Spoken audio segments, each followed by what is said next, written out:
तो बहुत शुक्रगुज़ार हूँ जो लोग मुझे ऐप पे फॉलो करते हैं और पढ़ते हैं, और मैं भी जिनको पढ़ता हूँ या फॉलो करता हूँ, तो दोनों के लिए मैं शुक्रगुज़ार हूँ। तो सिगरेट पीना आई थिंक बुरी बात है, तो मेरे हिसाब से है अपने लिए तो, लेकिन सिगरेट पढ़ना बुरी बात नहीं है। तो एक नज़्म पढ़ता हूँ जिसका उन्वान है सिगरेट। शुक्रिया। काश कि सिगरेट के मानिंद समझ लेते तुम मुझे, कम से कम तेरी होठों से लग के मेरी जिस्म जान ज़ाया होती। काश कि सिगरेट के मानिंद समझ लेते तुम मुझे, कम से कम तेरे होठों से लग के मेरी जिस्म जान ज़ाया होती। खेलती तेरी उंगलियों में यूँ ज़िंदगी मेरी, खेलती तेरी उंगलियों में यूँ ज़िंदगी मेरी, खाक होती उम्रों को झाड़ जाते। और आखिरी शोला जो मोहब्बत का बचा था मुझ में, आखिरी शोला जो मोहब्बत का बचा था मुझ में, तुम अपने कदमों तले ज़मीन दोज़ कर जाते। काश के सिगरेट के मानिंद समझ लेते तुम मुझे। वसीम बरेलवी साहब कहते हैं कि जो ज़िंदा हो तो ज़िंदा नज़र आना ज़रूरी है। तो एक मतलब और एक शेर है जिसमें मैंने भी अपने आप को ज़िंदा करने की कोशिश की है कि कोशिश करता हूँ मैं अपनी गज़ल में ज़िंदगी लिख दूँ, कोशिश करता हूँ मैं अपनी गज़ल में ज़िंदगी लिख दूँ, वो मेरी हर गज़ल का शेर, हर नज़्म का उन्वान हो जाती है।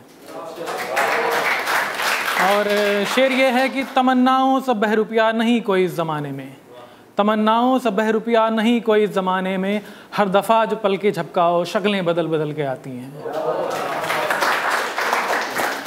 एक कुछ अनपब्लिश्ड एक मेरी अंडर कंस्ट्रक्शन गज़ल है, अभी स्टार्ट की है मैंने, तो उसका एक मतलब मैं आपको सुना देता हूँ तरन्नुम के साथ कि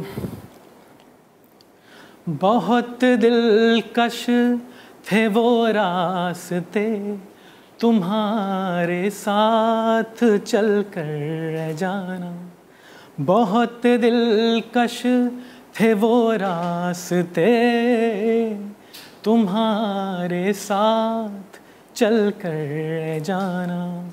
हम तो आस्ताए मंजिल से फिर, हम तो आस्ताए मंजिल से फिर वापस उन रास्तों पे लौट आए।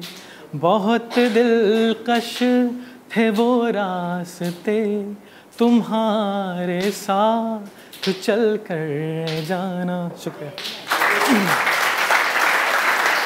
एक आखिरी अफसानचा यानी कि शॉर्ट स्टोरी उर्दू में बोलते हैं, तो एक 3-4 लाइन की शॉर्ट स्टोरी है, वो मैं आपको सुनाता हूँ पढ़ के। कि कल रात एक बहुत खौफनाक ख्वाब देखा मैंने देखा कि एक आतंकी बम धमाके में मेरी बाईं आँख चली गई। मैं बहुत चीखा, बहुत चिल्लाया, मछली सा तड़पा, बिन पानी मछली सा तड़पा मैं, दर्द इतना कि नाकाबिले बर्दाश्त। पर एक ख्याल जो मेरे ज़ख्मों पे एक मरहम से कम न था, और वो ये कि अब मुझ पर जात रंग मज़हब, मुझ पर जात रंग मज़हब की बिना पर लोगों को 2 आँख करने का इल्ज़ाम नहीं लगेगा। मेरी आँख खुलती है और एक ख्याल मेरे जहन में फिर से आता है जागने के बाद कि अक्सर हमारे ख्वाब हमसे ज़्यादा ईमानदार हुआ करते हैं। शुक्रिया।